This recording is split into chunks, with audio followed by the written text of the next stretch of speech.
Hello Libra, Sun, Moon, Rising, and Venus signs. Kamusta kayo? Sana po ay nasa mabuti kayong kalagayan. Welcome back po sa Star Tarot. At kung bago kayo rito, welcome din po kayo. Please subscribe, like, share my videos, and leave me a comment kung naka-resonate po kayo. Thank you. So, tignan po natin kung anong mga mensahe ninyo. We have the Mother Star. Si Mother Star, this is a yes card, Libra. Kaya po pwede na ang iba sa inyo is siguro praying for answers, praying for direction, praying for guidance, praying for confirmation at kaya maaring ito yon, no? Maaring ito na yung sagot sa inyo. Kung ano man yung tinatanong ninyo sa divine, asking for guidance or confirmation. So, maaring ito na yung sagot sa iyo. It is a yes. Parang this could serve as a green light para sa iyo na okay, go for it, 'di ba? Or tama yung iniisip mo, tama yung decision mo. So, maaring ito yung sagot sa iyo. We have temperance. This is about patience.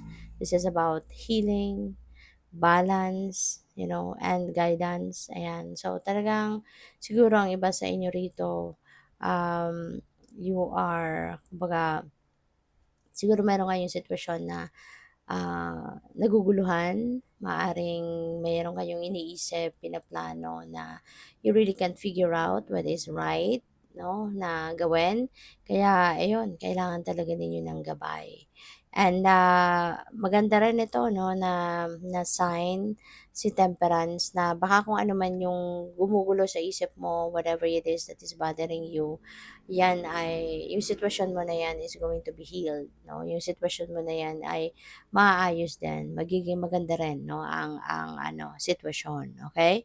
So, pupuwedeng gano'n ang ganap diyan. Kaya kailangan lang 'no, na paminsan-minsan talaga you really need to, practice patience. Kasi isang bagay din 'yan 'no, na nakakatulong para sa atin na mabawasan ang stress or mawala yung stress. Kasi kung kunyari may isang bagay na inaasikaso kayo na gusto ninyong matapos agad, gusto ninyong ma-achieve agad ang isang bagay diyan. But, let's remember not everything is a process, 'di ba? Kaya may mga bagay na hindi talaga natin puwedeng madaliin at kailangan tayo mag-antay. So, we have Two of Pentacles. This is also asking you to bring the balance back in your life. Meron din tayong balance dito with the Temperance. So, feeling ko dito, ang iba sa inyo baka merong sitwasyon na kailangan na ah, pagtuunan ninyo ng pansin, 'no, na kailangan balansehin ang lahat, 'di ba? Maaari 'no, na meron ditong sitwasyon na siguro you're dealing with na this is something na pupuwedeng sensitive, pupuwedeng, sensitive issue, pupuwedeng, critical issue, 'di ba? Maaaring gano'n. Kaya kailangan na maging balanse, kailangan na gamitan siguro dito ng diplomacy. You need to be gentle 'no, sa approach ng sitwasyon, puwedeng gano'n din ang ganap diyan.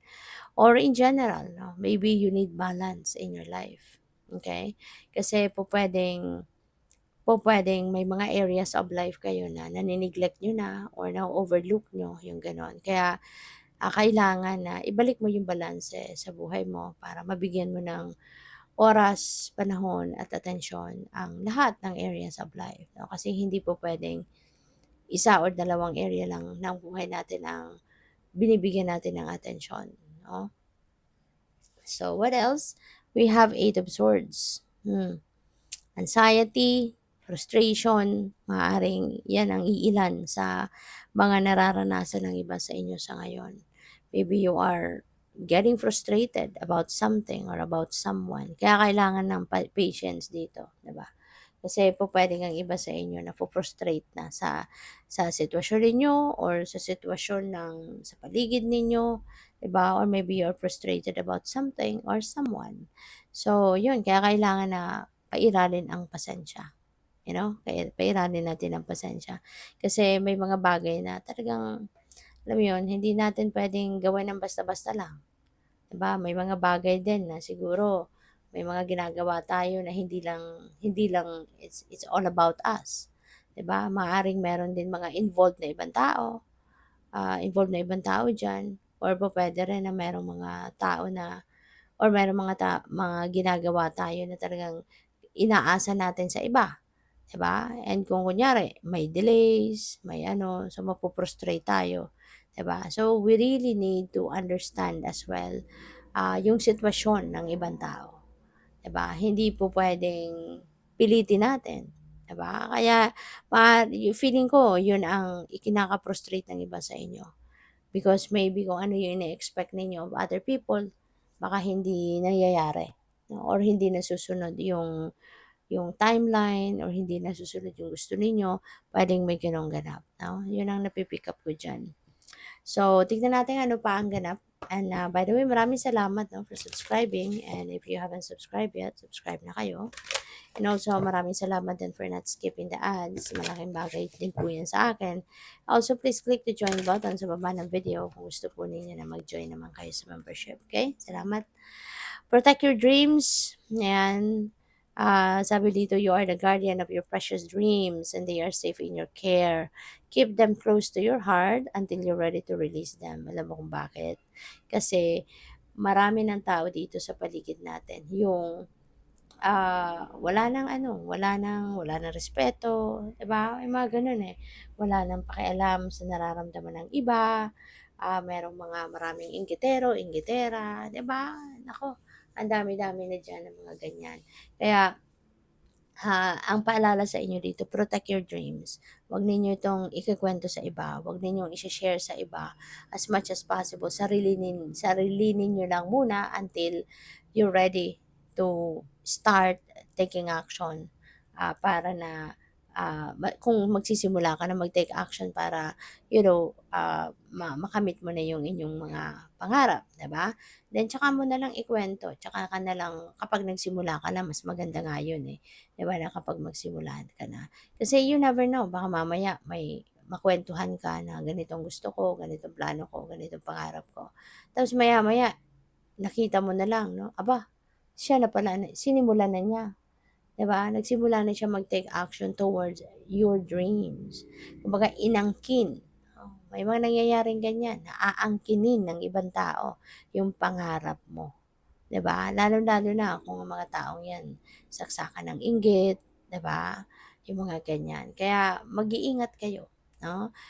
Hindi masamang magtiwala, pero huwag kayong magtitiwala agad-agad, 100% sa mga tao that you are dealing with. Kasi you never know kung sino dito yung mambabasag ng trip mo. Sino yung magnanakaw ng plano mo, sino yung magnanakaw ng pangarap mo, 'di ba?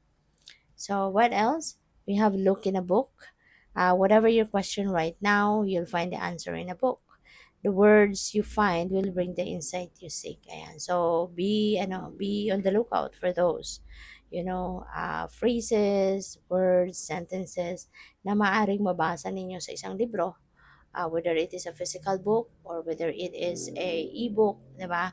Kasi merong mga ano diyan, meron kayong mga mababasa diyan na maaaring 'yun ang mensahe sa iyo ng universe bilang sagot sa inyong tanong, bilang sagot sa inyong dasal. Okay? So, what else? We have music. Listen carefully, for there may be a message in the music you hear. Music can lift your soul, rekindle memories, and charm fairies to your door. Ayan, malaki naman talaga ang epekto sa buhay natin ng musika. 'Di ba? It helps us heal, nakakatulong ito na gumaan ang ating pakiramdam. May mga healing music, 'di ba? Nakakatulong 'yon, no, na ma-alleviate yung pain na nararamdaman natin, mga emotional baggages natin. Nakakatulong, no, ang musika, para mapagaan ang ating pakiramdam.